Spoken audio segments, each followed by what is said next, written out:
Schedule, so Start now. we'll start now. Yeah, good, Alan, who wants to, start? Dan's gonna lead the show. good Okay. morning, afternoon, I'm not sure exactly what time it is. So I'm gonna try to stick to the budget questions and then give you guys an opportunity. I know we're running a little tight on time. So to highlight the differences between our FY20 and FY21 budget, the salary and wages component, we had an overall reduction in the salary and wages of 3.2%, an increase, let's see, in the overtime of about 14.23%. That accounts for about $30,000. I do want to just state, because that number, when you see it, is alarming. That number that was carried is actually, of course, it's contractual, but that was the number that was presented 3 years ago during the negotiation process. I actually went back and reran and verified what I had presented to the board when they signed the contract, and it was a $3,000 difference on an $850,000 labor item. So to continue on, the Flushing overtime, again in salary and wages, was reduced 9.65%, and that was based on production estimates from what we can actually accomplish out in the spring and fall, as well as how many staff are willing to conduct flushing. So our overall water enterprise salaries budget was reduced 0.23% over FY20. To jump into expenses, our electrical utility is down 2.52%, and that was based on 5% over FY19 actuals as presented in the budget message. The gas utility, when we followed the budget instructions of 5% over our FY19, it resulted in a budget figure that was lower than recent expenditures in prior years. So where this line item is directly tied to things like generators and emergency response, I didn't feel comfortable reducing that further to in line with the budget message, and instead held the prior year's number of $9,535 as we had recently expended that. And additionally, our generators are getting older. Generators were level funded. So our vehicle and equipment maintenance was a 6.84% reduction based on FY19 actuals. Professional services was a 33.3% reduction. The communication services was an increase of 6.25 based on our FY19 actuals. Our bulk fuel was also increased based on our FY19 actuals. Treatment supplies is an increase of $2,500, and that was, we had a couple consistent exceedances of a few $100s the prior fiscal years, and I get the treatment staff looking for additional equipment, repair kits for pumps and things of that, so we did bump that up an additional $2,500.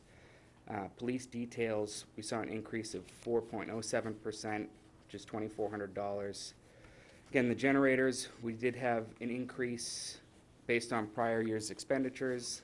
Uniform safety supplies, as I know has been presented to at least the selectmen, I believe the finance committee too, with the new OSHA requirements from the state being put on, we did increase our uniforms and safety supplies line item to help support the additional safety equipment. Our Water Management Act permit line item also increased, and that was due to an increase in the fee assessment from Mass DEP. And then outside of that, we do have our naturally declining debt obligations, and our overall expense budget saw a reduction of 1.62%. To touch on the revenues, we're currently evaluating our rate structure for a potential rate increase, which would likely come in the last quarter of this current fiscal year. So I want to caution focusing too strongly on our water rate revenue, because that's subject to change once we complete our rate study. And with that, I will leave it to questions. Okay, thank you. Jack, you guys start. Brian? Any question?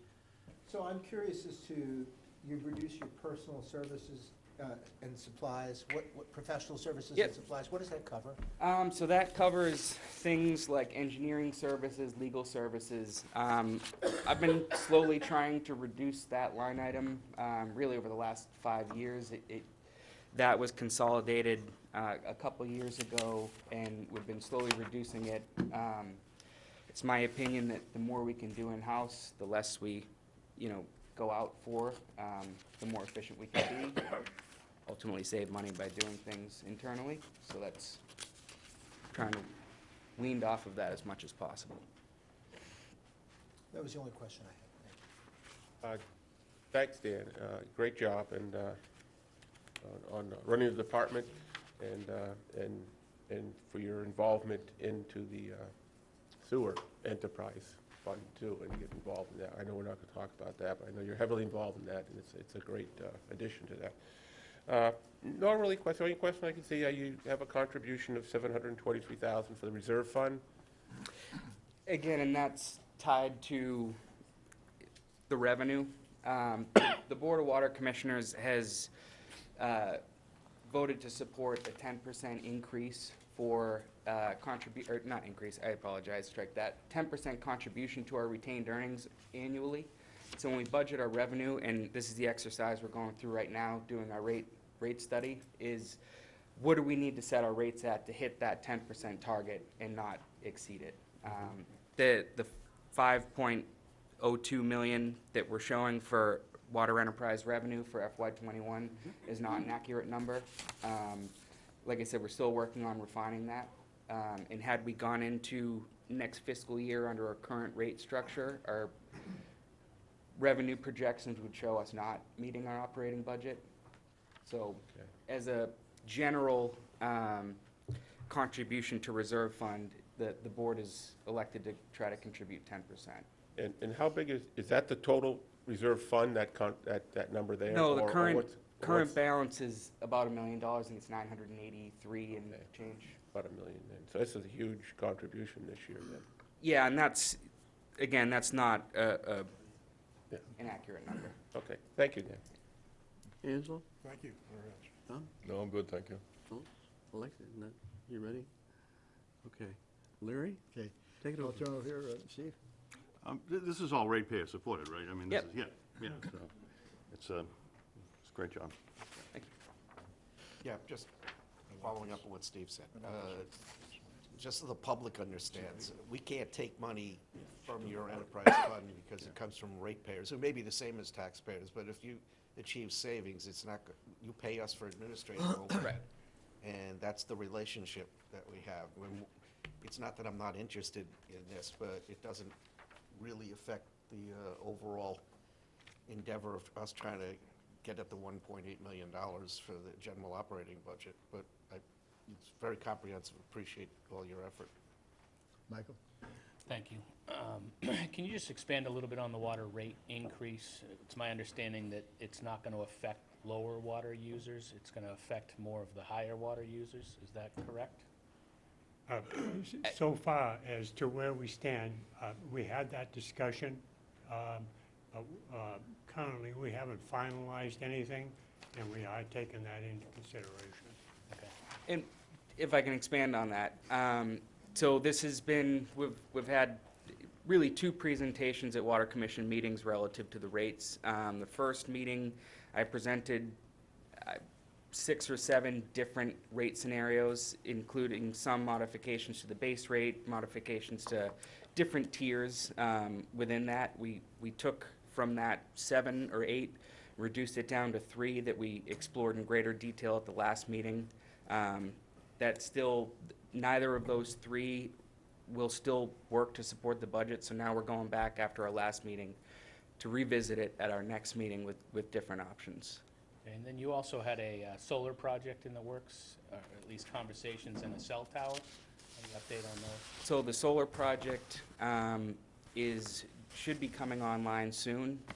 It's been under construction. My understanding is that CVEC, or last correspondence with them is that we're just waiting on the utility company to do the check between the solar field and the pole. I don't know if it's a transformer or what, but And the cell tower right now is still being negotiated between the town's legal counsel and Verizon's legal counsel. So the lawyers are currently hashing that out. And the enterprise fund pays the town roughly $560,000 in indirect costs?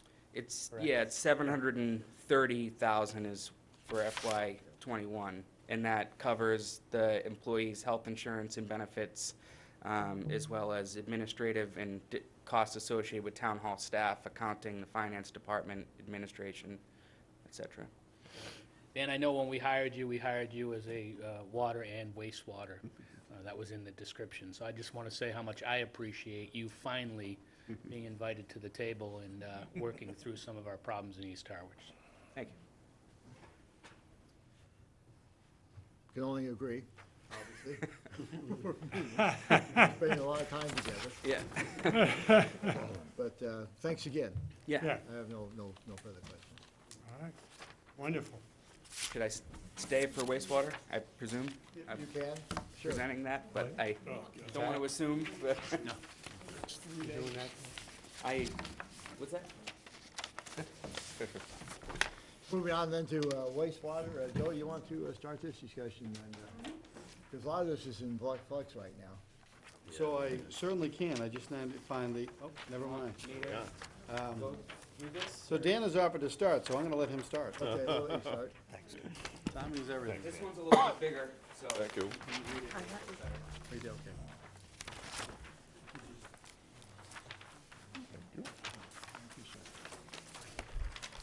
Thanks, Dan. Actually, Mr. Chairman, while Dan's presenting what I, or passing on, what I will say is, as I've stated to both the Board of Selectmen and indirectly to the Finance Committee, as we get into the discussion of wastewater, there were two items that were in the capital plan possibilities. The first was what we consider to be Phase 2, what would be Contract 3, roughly $8.4 million, and then design costs related to DHY, plant construction and all of that. Those two items have been removed from the capital plan, and I do not intend to move forward on those unless there is a separate directive out of this process at the annual town meeting in May. So I just wanted to remind everybody of that. Thank you, Joe. All right, so I worked quickly through the water budget because the wastewater budget, I want to try to explain some of the methodologies and how the numbers came about, because I think that's important to understand, because we're really shooting a moving target with a blindfold on, because we don't have a sewer collection system that's operational. We're really attempting to project how many customers we expect to hook up, what their flows, may be, how those flows that we're estimating compare to Chatham's flows, because that's how our costs are derived for our flow variable costs. So before I jump in, I just want to touch on some of the things in the intermunicipal agreement that tie directly to the wastewater budget. The IMA with Chatham identifies fixed costs and flow variable costs. The fixed costs are 23.08% of Chatham's fixed costs, right? So if you're looking at the sheet that I just passed out, in the column all the way to the left, you'll see IMA or HAR. The IMA are things that are within Chatham's budget that need to be funded through the town has agreed to fund through the intermunicipal agreement. Now, some of those costs are flow variable and other ones are fixed. So you'll see in the first column, the Harwich fixed O&M expenses. So that 23.08% is a multiplier for the town of Harwich to use to determine what our obligation would be for funding that percentage of Chatham's operating budget for their sewer system, the sewer plant rather. And then the other ones that follow in the next four columns are our flow variable costs. So to try and figure out what we were going to be looking at for flow variable costs, I obtained all of the flow data from the town of Chatham's wastewater treatment plant. And because as you can imagine, just like we do in water, we are going to see a lot more flow in the summer than we do in the winter. Now, that's going to have an impact on what our flow is as a percentage of Chatham's flow. Because there in the summer, our percentage is gonna be much smaller. So at the top, you'll see the red column, the orange, I don't know if that's green or gray, and then the blue on the last. That column that you see, quarter three, 48.92%, quarter four, 16.28%, quarter one, 11.3%, and the last quarter, the 23.48%. Those are how much of Chatham's annual flow occurs during that quarter of the fiscal year. So 48% of Chatham's wastewater flows occur July through September. Now, where that becomes important is because I needed to determine how much of our flow is as a comparison to their flow. So in order to determine what our flow may be, I had to make some assumptions. Those assumptions are, one, how many people are going to hook up, and what do we anticipate the timing in which they're going to hook up, and how much flow are they going to send. So for that, the total number of sewer connections in both construction contracts 1 and 2 is 390. So from there, I had estimated, and I was tried to be conservative with this estimation process. I expected potentially 25% of the residents within the first construction contract may hook up by the time we elapse fiscal year 21. That accounts for 69 connections. And then for the second contract, which ends later in the fiscal year, I anticipated 5% or an additional 6 connections. So we're looking at about 75 Harwich sewer users contributing to the flow of wastewater to Chatham. I then took the average water consumption data for the East Harwich sewerage area to back out what flows are going into these properties, so I could then deduce what we may be passing through the properties to Chatham. So for that, I had estimated a daily flow of about 18,373 gallons for all 75 customers. So then from there, when and what is the timing of all these people hooking up, right? Because when I spoke to the contractor, they said they could be done as early as September, October, which means we could conceivably see people hooking up September, October, if the town chooses to, you know, issue the order to connect. So from there, I just did a linear, you know, expansion from 0 customers up to 79 over the remaining months of the fiscal year. So that is how I quantified the flow.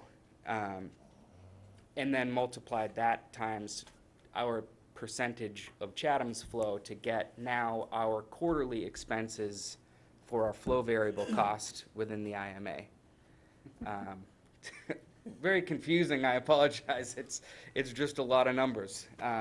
So I'm sure that there's questions, and I think maybe the best thing to do is open it up if anyone needs additional clarification, but there's a lot of numbers that went in, and if anyone followed Thank that. you, Dan. As Dan started this, it's, what'd you say, moving target, being blindfolded? Yeah. It's like the slide. I used Which- all the which is available very true, information. because, you know, just from I talked to my neighbors, for instance, and once the lines are in, which may be end of this summer, we've decided as a board to allow them 2 years to hook up. I talked to some of my neighbors, for instance, and they want to probably hook up right away because they want to get it done. Others, not so much. We're going to wait. So I don't know. You pick the numbers, goes any other number, how many people are going to Right. connect.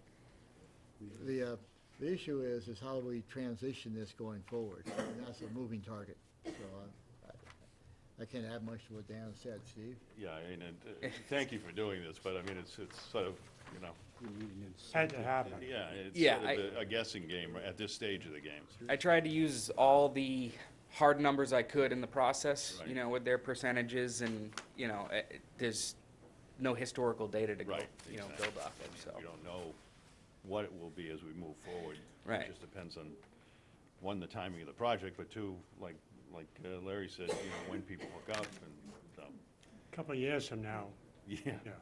exactly. If I can offer one comment, you know, just one of the things that I did put in here was $150,000 for contract ops services. You know, that would be the day-to-day similar to what Chatham has in their system. I based that off of I spoke to Weston and Sampson, who is the ConOps contractor in Chatham, and I explained to him the system, and he gave us an all-in number for all the pump stations in Phase 2, and I really just reduced out of that on a cost per station basis. There may be an opportunity to save money in that respect, with respect to that line item through further conversations and negotiations with Chatham. But until those are had, those conversations are had, we really need the budget is going in alone, is my opinion. But Don? Yeah, thank you, Mr. Chair. While we don't know the exact magnitude of the numbers in either direction, so I agree with you on that, there's one truth that we do know, and I want to repeat it because we got a different audience than we would normally have in a selectmen's meeting. It is indisputably true that we're going to be upside down at the very beginning because we're not going to get any revenues that would equal the expenses as we start out. How long that goes and how much that is, I don't know. I don't think you know either. But I think the citizens probably should know. That's why it was kind of disturbing that we didn't have enough free cash to feed that wastewater enterprise fund that we did 2 years ago, because it's going to be upside down for a while. Michael? No comment at this time. Noreen? While Noreen's getting up, let me just comment that even with all we've said about how blind and so on, this is still a great effort as a starting point for the discussion. We need to start somewhere. So, Noreen? We didn't ask the finance. So on that issue of, that we're gonna be lopsided for a few years, I just wanted to suggest this for thought. Many towns, when they have a large project, and this certainly is large, will incorporate all of their startup costs and make them part of the debt. Yes, the same people pay it, but they don't, necessarily pay it this year as opposed to over 30 years. Yes, the state revolving fund may not cover some of those things, but when we were building the audio-visual room at Monomoy, there were many things that the MSBS didn't cover, and we certainly went ahead and bid them anyway. So I just want to throw that out there, because I think this is a real burden, to do this properly at $300,000, $400,000, or $500,000 for like the next 4 years. The downside means we would have to put a debt exclusion, a small debt exclusion in front of the public to have them okay to make that part of the separate debt. But I just would hope it would be something people might think over, but I've been saying it for 5 years and nobody has, so. But I don't like the burden being on our free cash, our operating budget, or anything like this. It's a large capital project. I would like all of the expenses scooped and borrowed in some fashion, other than the direct user fees, which actually, we've never really had a conversation about, will the users pay for, certainly they'll pay for the chemicals.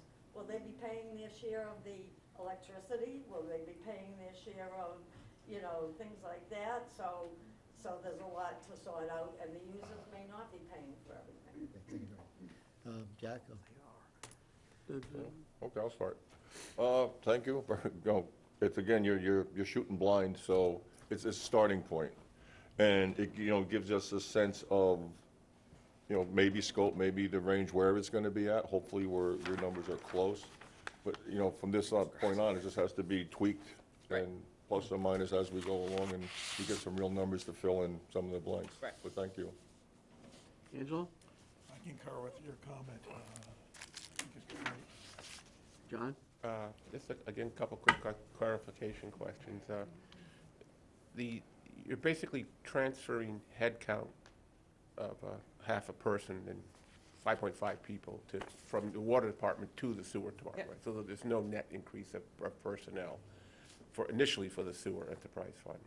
Correct. And the operations that you do need will be supposedly or probably suggested to contract out to, is it Wells and Simpson, is that? Weston and Sampson. Yeah, it will be contracted out. That's what the bulk of the 150 or something of the 350 is for that. And at what point what point does the payment to Chatham trigger? As soon as a flow starts, we have a payment, and what is the size of that payment? Yeah, so we have an additional $1.5 million purchase capacity payment at the time of flow commencement. I did speak with them. That is when actual wastewater flows commence. So we do have, control over that from a town's perspective because we can issue the order to connect. I see.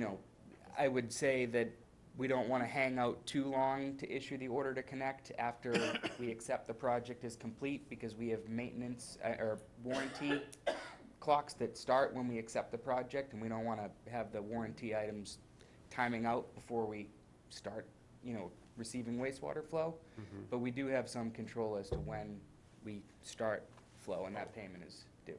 And that 1.5 million, that's been factored, Carol, into the debt payment. That 1.5 million payment to Chatham is factored into the debt payment this Correct. year for operational budget, yeah. Correct. Okay. And I guess I follow up a little bit on Noreen, what Noreen was saying. It's like, right now, in the water department, the users pay. It's pretty long-term operation. It's very easy for the user to pay. Initial startup of the sewers is going to be, what did you project, 35 people or something? 75, I estimate in the first year.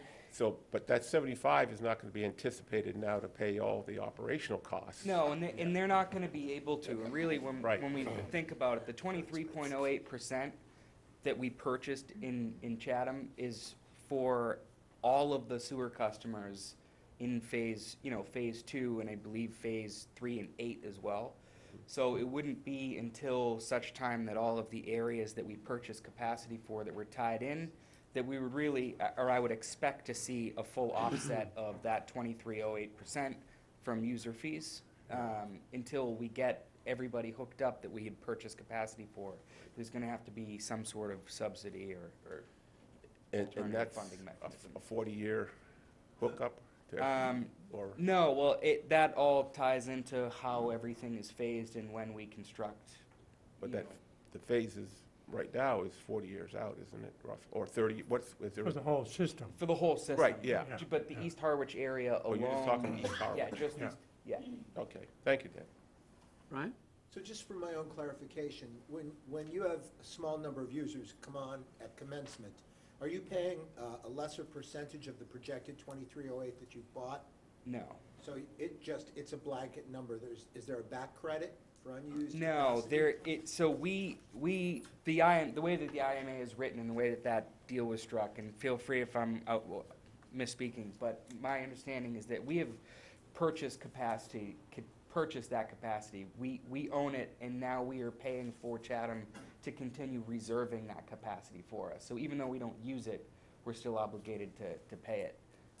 And those are primarily fixed costs with the plant plant maintenance and things like that, because they're maintaining our 23.08%. There are a lot of components in there that are flow variable, and that's gonna be directly related to how much wastewater we send them. And those are things like electric utility costs and treatment chemicals and things like that are gonna fluctuate with our volume. And the cost will also reflect that as well. Okay, so those would be variable Yes. rather than fixed? Yep. Okay. Flow. Dana? I'm all set, thank you. Okay, Okay. Thank you. thanks. Yep. Thanks, guys. All right. Yeah, quickly. Noreen? One more, it was on a different topic, which is why I didn't say it. Joe talked about postponing to the fall the contract 3, as well as the plan design funds for DHY. So I just want to either ask for or make one really important clarification. Since currently, the DHY agreement is in the existing draft warrant without the 1.5 in design funds. But if we vote to accept that, am I wrong in believing that that entity then becomes viable and that design goes on anyway? We don't have to vote the 1.5 million, or somebody could enlighten. If we vote for the agreement, then we're obligated to that agreement. Right, so I really think the taxpayers have to understand that, because we keep saying we postpone the 1.5 to the fall, but we really haven't. That's correct. Right, so What we haven't decided on yet is what the amount is, that whole phasing All structure. right, but so when the And what I- voters vote for that agreement, yea or nay, It creates the entity. they are bound for all the debt that that entity might borrow. That is Not- correct. Only based on our flow commitment, though. Only based on, and that's Is what. what the legal, And that's what I mean opinion by, says. we haven't Whether that committed. flow happens or Right. not. Important point. right. But we have to make a flow commitment. So if we say, we're not gonna commit any gallons of flow, we wouldn't be on the hook for construction costs. That's my comment, that we're obligated to, but we haven't agreed to what the financial part is yet, which is based on what we agreed to the flow commitment. Some of the There'll be public might something. think that we're just voting to the agreement and there's no dollars, No, so. not true. Mike? No, and I think that this has to come back to a regular board meeting. We have had no real updates as a full board as to Exactly. where they're at with DHY yet, and there's only 58 days till town meeting. Right. So we're there gonna- needs to be a lot of discussion on this. That's one. Number two, East Harwich. I don't think we can continue to forget about contract 3.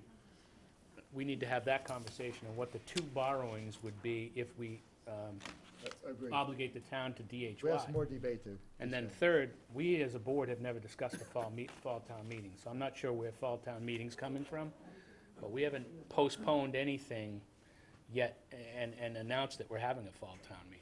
Which I Because think we if we're gonna haven't, we do it- haven't made that decision yet. And I think if we're gonna do it, we should present everything at once to the public rather than dilute it by having a fall town meeting. So if we know we're going forward with it in the fall, we should bring it to this town meeting, in my opinion.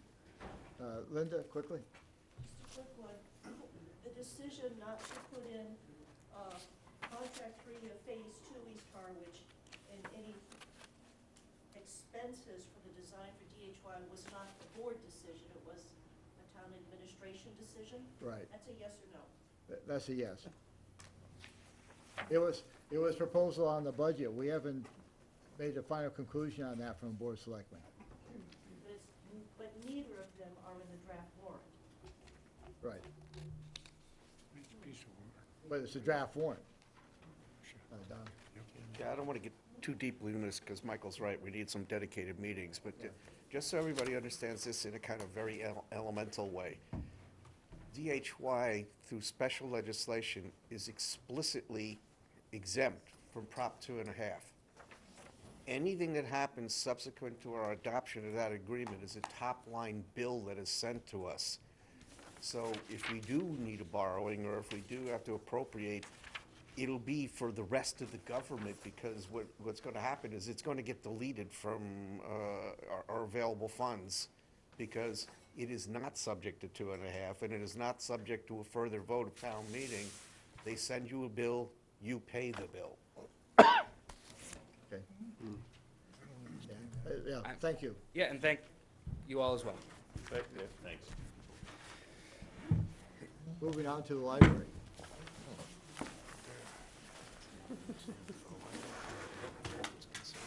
Yeah, I'm not so sure. Library, we may, well, I'm thinking maybe. Lunch break. We'll break after.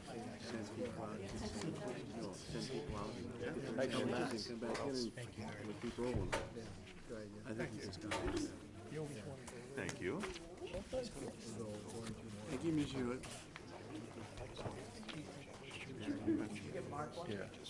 What's autograph? Mary. Mary. Okay. Never mind.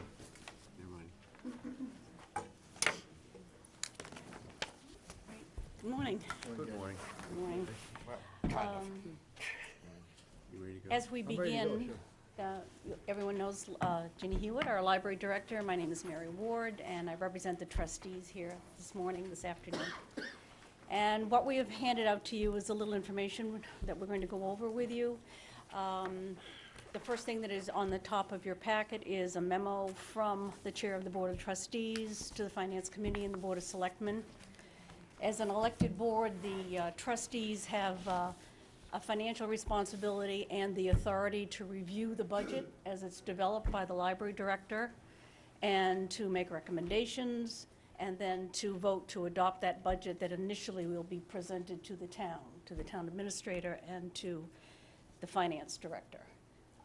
As the process continues and adjustments or proposed reductions or any other changes are made to that initial budget, the trustees will meet again to consider those options again, and perhaps we'll make recommendation to, in this case, absorb some costs that have, reductions that have been proposed. And then the board has the responsibility to vote on those recommendations and then come back to the board and the finance committee. We met this past Wednesday, which was the 4th of March, and considered how we might make an adjustment to our budget that would absorb the $14,475 that was proposed initially to come out of one line in the budget, which was initially salary and wages. And as you read, we have come up with what we feel would be appropriate to absorb that cost and not significantly impact services to the town. So what you're seeing here is what we have voted on and hope that you will consider, if this reduction needs to be made, that this may be the approach we will take. So with that, I'll have Ginny start, and we'll go from there. Okay, so to accomplish the selectmen's goal of limiting the budget increases to 2%, the town administrator recommended a budget that reduced our budget by $14,475. It was initially, it was assigned to the line for part-time salary and wages as a placeholder, with the understanding that the Board of Trustees would then realign that reduction to various budget lines. And they did that. The first page of the packet that you have shows how they made those reductions, and we believe that we've done this in a way that most protects the interests of the community members, meaning that we're not having to reduce library services or operations or reduce our open hours. I wanted to just take a minute to talk about what the impact would be if we did have to take that full amount out of salary and wages, so you can understand why we're so adverse to doing that. A loss of $14,475 in salary and wages equates to 14 of the 22 hours per week we have for library assistants. That's a loss of 3.5 shifts per week of desk coverage, and it would be really difficult to absorb that without having some impact on library hours. Many of you will remember that we reduced our hours and our days of operations after the $3 million override failed in 2005. We were the only department that volunteered not to be on the smaller second override, and we closed on Mondays. We made the best of that. We were open Tuesday to Saturday schedule so that the Saturday hours for people who work during the week and families with children weren't impacted. We fixed some things in our schedule so that we now had a consistent opening time every day that we were open, and we have a consistent closing time on weeknights. Monday to Thursday, we're open till 7, and Friday and Saturday, we close at the same time at 4. That consistency in open hours is really important, and so if we had to make a minor change, that would be really difficult. Like, what do you do? Keep it consistent, and so that people can remember. It's really difficult if your hours vary, quite a bit. So we're also really committed to those 7 p.m. weekday closing times. They're not late nights by any means, and they're not our busiest times. But that's a demographic that can't come in during the day, and people come in to pick something up, ask a reference question, or use the computers. And so we're really committed to keeping those hours if we had to make a change. It took us 10 years to get our Mondays back. We received funding for a partial year in fiscal 16, and the first full year we were open on Mondays was fiscal 17. The Board of Selectmen and the Finance Committee worked really hard to get that funding for us, and we very much appreciate it, and so does the community.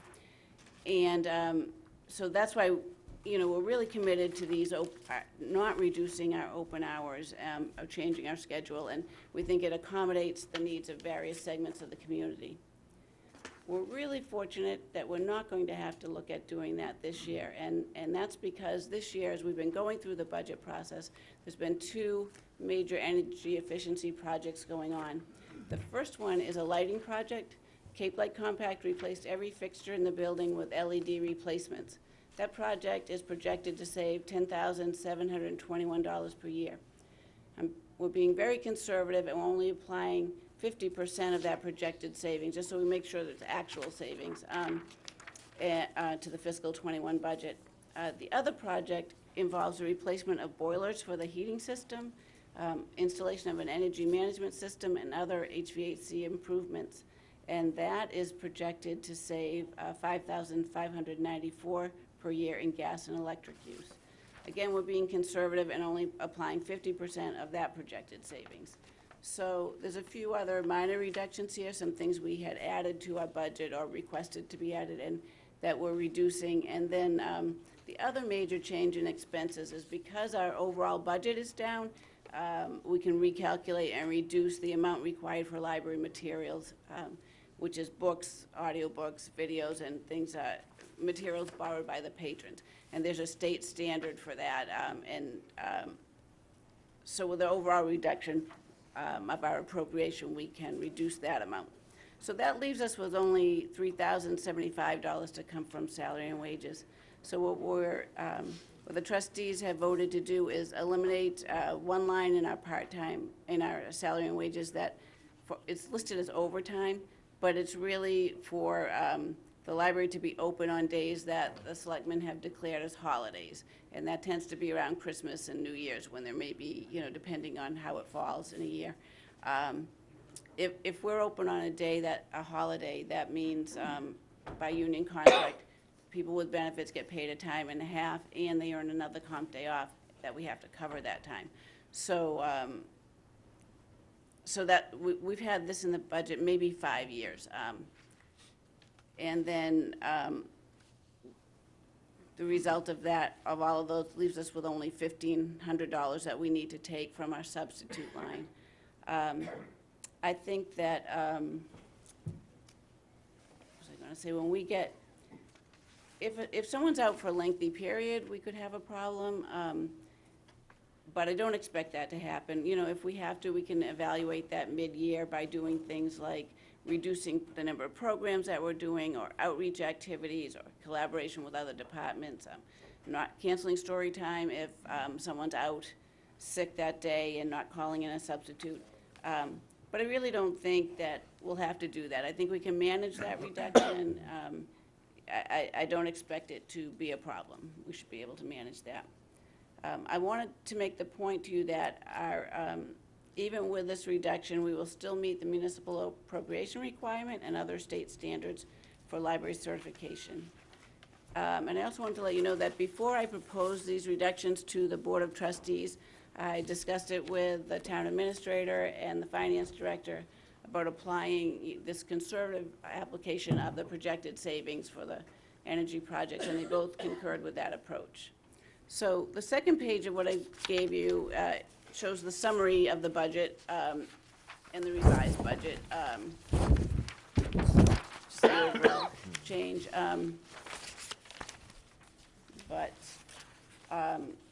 So the overall budget is now down it's an increase of $19,435 from fiscal '20, which is an increase of 1.95%. So one of the questions you'd asked is, what's the differences between the fiscal '20 and '21 budgets? The third page of your packet is our expense line, and I've got highlighted in yellow is the reductions in the revised budget. So you see there's the history here on the different lines. On the right side is notes. In the notes field, it lists the different categories that are included in that line, and like the subcategories that make up the that expense line. So line 5211 electric was already being reduced in our fiscal '21 budget. Normally we get advised to use the previous year as a base when looking at our utilities, and I never do that. I use a 3-year average of use and cost because it varies so much depending on weather. So I was recommending a 3.3% reduction in electric in the original budget. Now there's an additional $6,759 in reductions due to those energy efficiency projects. So that line's being further reduced. It's now at $26,241, which is a reduction of 23.1%. The line for gas, 5212, was also being reduced in our budget. That was using a four-year average. With the additional reduction from the energy efficiency projects, that line is now $11,601, a reduction of 16.1%. One line that looks like it has a large increase is water, 5230. It has an increase of 28.2%. It's $289. That is due to an increase in water use. At the start of last summer, the Friends of Brooks Free Library paid for the installation of an irrigation system to the island in our parking lot and other planting beds, and the Harwich Garden Club maintains those at no cost to the town. So that was something that was actually long overdue. They had those big reels of hoses going out across the parking lot, and it was pretty labor intensive to get the plants watered. So that's the cause of that. I do have, if you're interested, I have a 12-page handout of, it's a Word document, that, like each line, what's in each line, and how, the history and how it's calculated. Sometimes people want that. If you do, I have copies. So then, about salary and wages, this budget does not add any positions or increase any hours of any positions.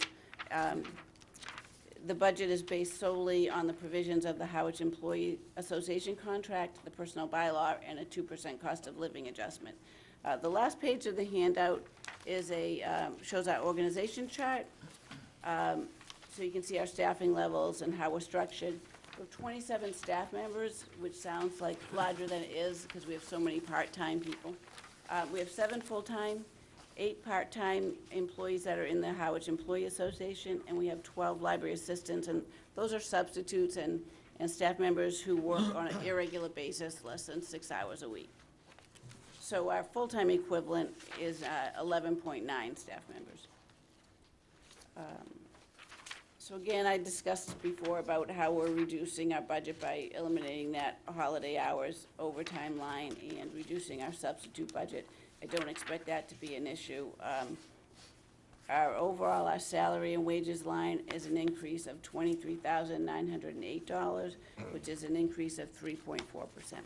And that actually, that's in your handout too, is the salary and wages, and I've highlighted in yellow what's being reduced. So top budgeting priorities for fiscal '21 really is to maintain our open hours and services. Realigning this budget as voted by the Board of Trustees will enable us to do that. Are there any expenses that can be deferred? We have reduced some expense lines, small increases to pay for replacement of broken furniture, moving our wireless internet access for the public from a free residential connection to Comcast to a more robust, reliable connection through Open Cape. We've reduced that. And a few other small requested increases. So deferring those expenses will not have a major impact. For revenue, year to date, we've deposited just under $3,000 in the general fund. Last year, the total for fiscal '19 was $5,813. So not a major amount. The source of those funds is fines on overdue items. And that has been decreasing steadily over the past decade as people are able to renew online. Actually, now they get courtesy reminders by email and text. And so people can return items before the due date or renew it themselves or call us to renew so they don't incur any late fines. This fall, this is actually going to decrease at a higher rate because this fall, the Clams Consortium implemented a new option in our automated system, which is the automatic renewal of items. So if no one's waiting for an item, the due date is coming up, it automatically renews it. Items can be renewed twice, so eventually it would incur a late fine if it's not returned. So it's not eliminating late fines, but there'll certainly be fewer. It gives people more time to get the items back. And patrons continue to get billed for books and materials that never come back or that are damaged. But another thing that's coming, and maybe next year, is that libraries, Clams libraries on Martha's Vineyard are participating in a trial project of going fine-free, which is a national trend. Library fines are generally small amounts, but they disproportionately impact people who are economically disadvantaged already. Systems that have gone fine-free report large increases in circulation since the fear of accruing fines is gone. But they also report they're getting many more materials back that have been gone from the library for years, things that people had that they didn't return because they didn't want to, or they couldn't pay the fines. So, I mean, that's a benefit of it. Anyway, it just eliminates a barrier that prevents people from using the library. Normally what they do is after a certain period, you're billed a replacement, and, you know, then they're very strict on that.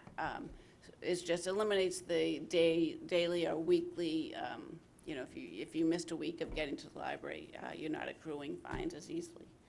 One other source of income is we have a partnership agreement with the Mass Association for the Blind and Visually Impaired, and they give us $7,500 a year, and that is used to provide an additional 5 hours for our assistive technology coordinator who manages our VITAL program. She's only budgeted for 9 hours a week, and the workload and the demand for service is much higher than that, so that really helps us. We've had that, I think this is our third year probably for that. And we don't have any revolving funds or receipts reserved funds. So that's our Thank you, Jenny. presentation. I think it's your turn this time. Is it my turn? Mark, any questions? or- Dana? I'm all set, thank you. You're all set? Brian? So I just want to tell you, ladies, I think you and your colleagues at the library do an amazing job. It's an asset to the community. It's one that, when people look at our town, they know right away this is a valued resource. You do a wonderful job. You're to be commended. You're so very efficient with your use of dollars. Thank you so much. John? I have no comment either, other than echoing what Brian just said. I mean, obviously, you can see your usage rates are up tremendously as far as people using it, checking out books, coming there. And often at night, I drive by it late at night, and there's 6, 7 people out in the parking lot using your internet services and stuff. So you do a tremendous service. Thank you. Angela? I agree on the tremendous service.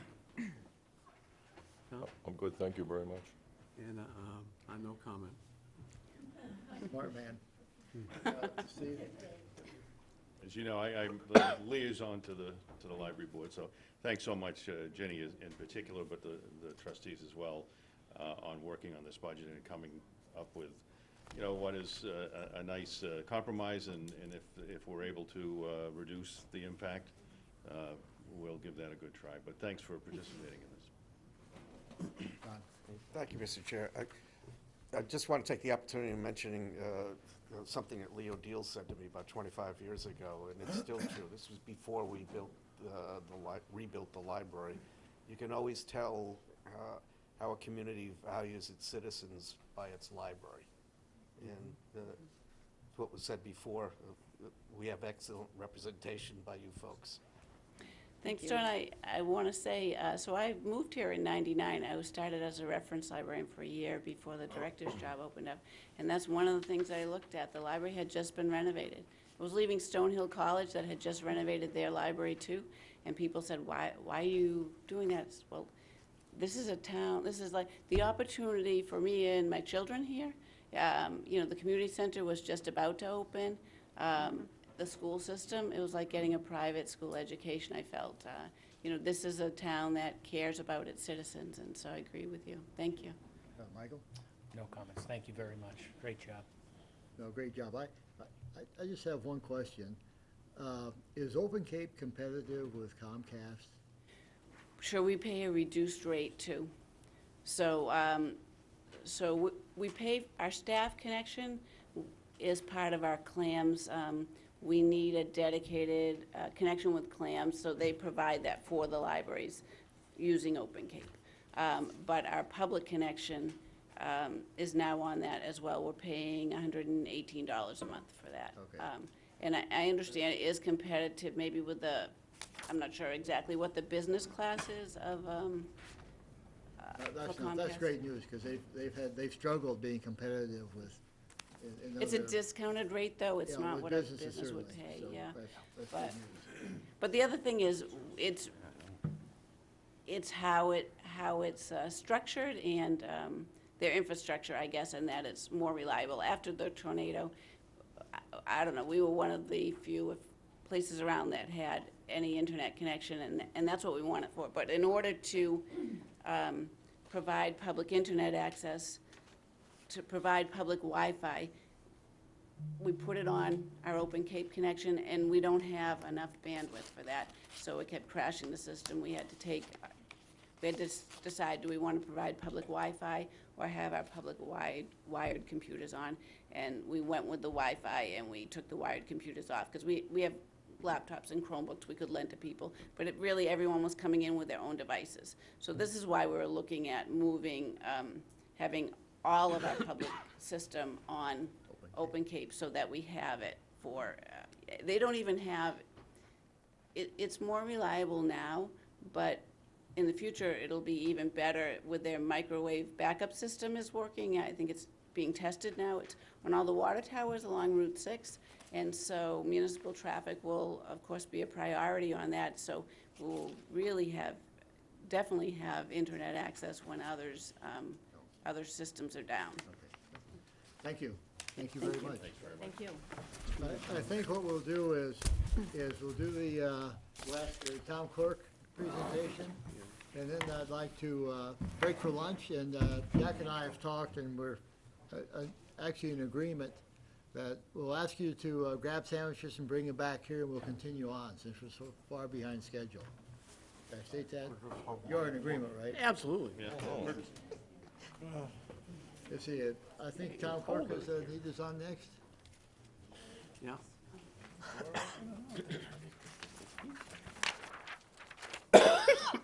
Excuse me. Thank Good you. afternoon. I hope to be very brief. Us too. Yeah, like not even 5 minutes. Basically, the town clerk's budget, it did go up this year significantly. My budget is basically geared for elections. And as we're all aware, I believe we have a very heavy election year this year, including the presidential election, September primary, which would then include in a fiscal year would be May 21 town meeting and the following election. So that's what drives my budget up. Next year, it will significantly go down because we'll only have one election and one town meeting. So I'm it. Plus, I gather all the early voting has been drastically increased your expenses as well. Yes, and just as the budget last year for 20, I did budget for early voting. I have budgeted for early voting for September primary and for the November election. To my understanding, the Secretary of State is requiring me now, I believe I'm going to be doing it for 2 weeks before the presidential election. So it's like running an Any election. funds? Pardon me? Did they provide any funds? Yeah, right. No? It's an unfunded mandate. No? They give me 3 hours, I think, so I have to fill out a form and then I send it in, but no, they Not enough. they don't. It's entirely up to the towns. Michael? Yeah, my only question, Anita, I went over with you yesterday, was the Right. portion of your budget that's been put in for a possible fall town meeting. What we had discussed is I have money for a possible early voting in September that I budgeted the same way last year. I did end up having early voting this year. It wasn't called by the Secretary of State when I budgeted last year, just as it has not been called by the Secretary of State for September. So that is in my budget. And the town administrator and I had thought that if there was a possible town meeting, I possibly could use that money if the Secretary of State does not allow or call for early voting in September. It sounds kind of convoluted. I don't really mean it to be, but I just left the money there in my budget.